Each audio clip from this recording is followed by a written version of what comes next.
Bom, hoje falaremos sobre a pejotização e reflexos tributários das empresas. Mas o que na verdade se denomina pejotização? Bom, a constituição da pessoa jurídica por uma pessoa física para prestar serviços em vez de prestar como pessoa física. No caso do colaborador ter a carteira assinada, ser um seletista, ele constitui uma empresa, CNPJ, e presta serviços para outra empresa, para outro ente. Relação de emprego da pessoa física tem aspectos bem definidos, que é a pessoalidade, a habitualidade, subordinação e onerosidade. Então, essas características, elas personificam a relação empregatícia. Isso é importante a gente sempre levar em conta. Bom, a pejotização, a terceirização e o autônomo são três coisas, institutos bem distintos. Não há subordinação quando há pejotização, quando a gente chama, porque é o CNPJ, né? Então a gente chama de pejotização. A terceirização e o autônomo, não há subordinação. Isto é muito importante para não haver o vínculo empregatício, tá? Então, o aspecto principal a se observar é a não subordinação. A licitude da terceirização de atividade fim, o STF já definiu na DPF, quem quiser anotar é 324, e o autônomo está definido na CLT, no artigo 442B. A pejotização está no alvo da Receita Federal. No plano de fiscalização para 2020, estabeleceu quais estratégias e esforços para garantir a correta correção dos tributos pelos contribuintes. O que isso significa? Dentre essas operações está a utilização da chamada pejotização. A pejotização irregular trata-se da contratação de um funcionário, de uma pessoa física, mediante a constituição irregular de pessoa jurídica para diminuição de encargos inerentes à relação empregatícia e, desta maneira, a redução indevida no pagamento de tributos. Toda redução no pagamento de tributos feito de forma planejada, ela é lícita. Só não pode haver uma simulação com esse objetivo, porque daí então ela é ilícita. A pejotização regular ela ocorre quando há a contratação do profissional que preste serviços sob a forma de pessoa jurídica. A irregularidade reside nos casos em que a constituição da personalidade jurídica é simulada apenas para reduzir a carga tributária. Ou seja, não há aquele objetivo, né, de constituir uma empresa para prestar serviços de forma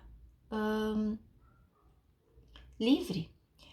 O ponto decisivo é a existência ou não da subordinação, ou seja, contrata um prestador de serviço que tem seu CNPJ regular, né, e ele assume o encargo, a tarefa que deve ser cumprida, mas ele não está sujeito a uma chefia, a uma gerência. Ele cumpre o papel dele de forma sem prestar subordinação a ninguém, tá? Há casos no CARF da contratação de representantes comerciais organizados na forma de pessoa jurídica. Pode ser da forma, o vendedor pode ser ter as condições mais modestas, mas o que é crucial é que não haja subordinação. Já está pacificado, já está definido no CARF que os vendedores, os representantes comerciais, como pessoa jurídica, ela pode ser contratada sem problema nenhum, tá?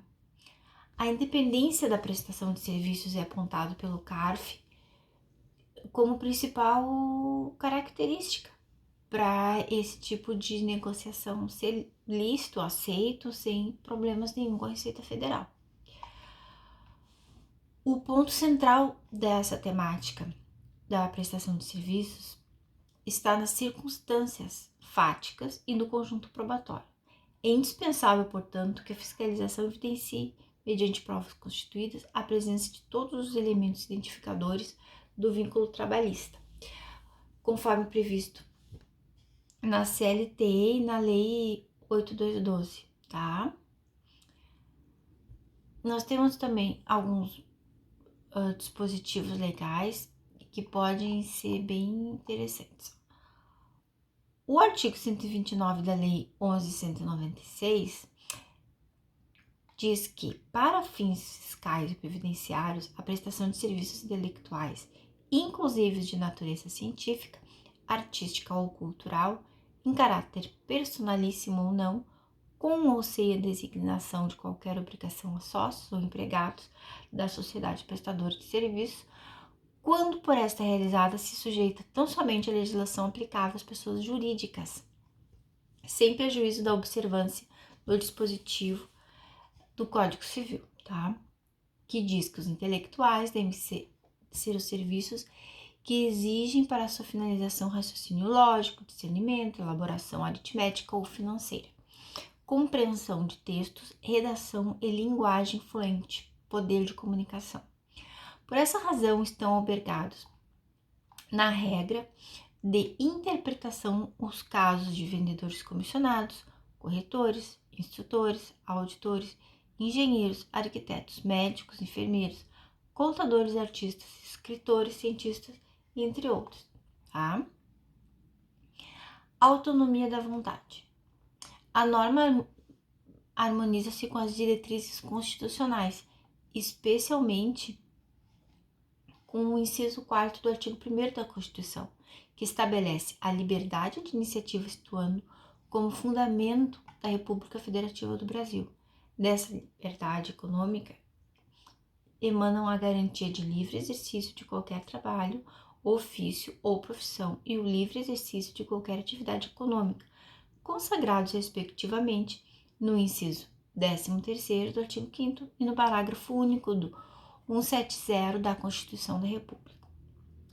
O controle judicial tanto não induz, entretanto, a que a opção da contratação da pessoa jurídica para a prestação de serviços intelectuais descrita não sujeite à avaliação de legalidade e regularidade pela administração ou poder judiciário, quando acionado, por inexistirem no ordenamento constitucional garantias ou direitos absolutos.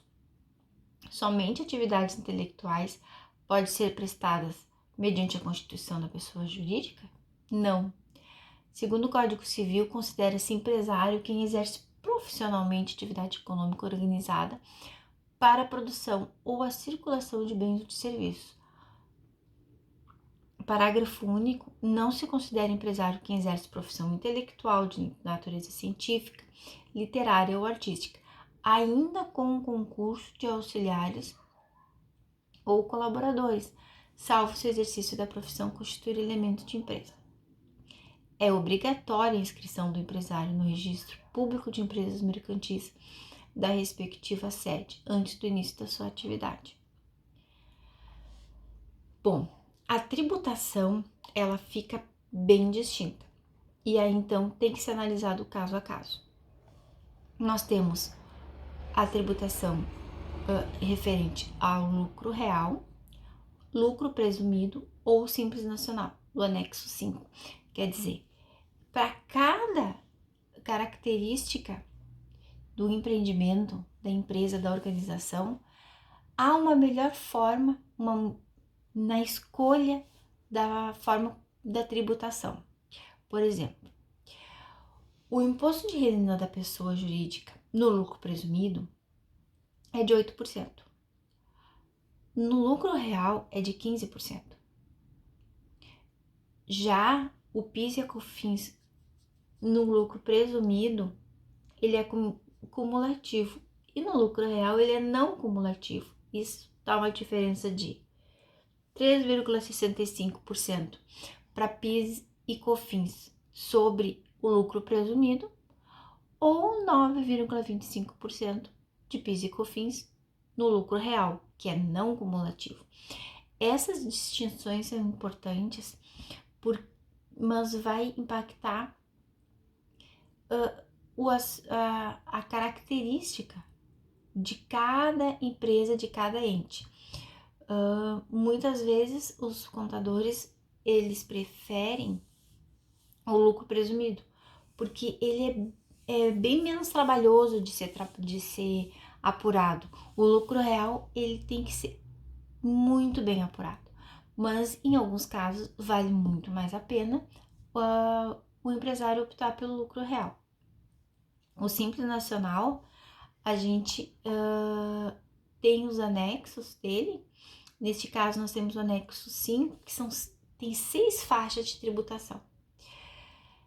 A primeira faixa é de 15,5%, a segunda, que vai até 360 mil de faturamento por ano, é 18%, até 720 mil, 19,5%, até 1.800.000, 20,50%, até 3.600.000, 23%, e de 3.600.000 e 1 centavo a 4.800.000 por ano, que é a sexta faixa de tributação, ela chega a 30,50%. Então, deve ser levado em conta a característica de cada organização para essa escolha, tá? Isso se faz mediante uma análise minuciosa no formato de planejamento tributário. É o que nós tínhamos para hoje. Um abraço para todos vocês. Eu agradeço a atenção.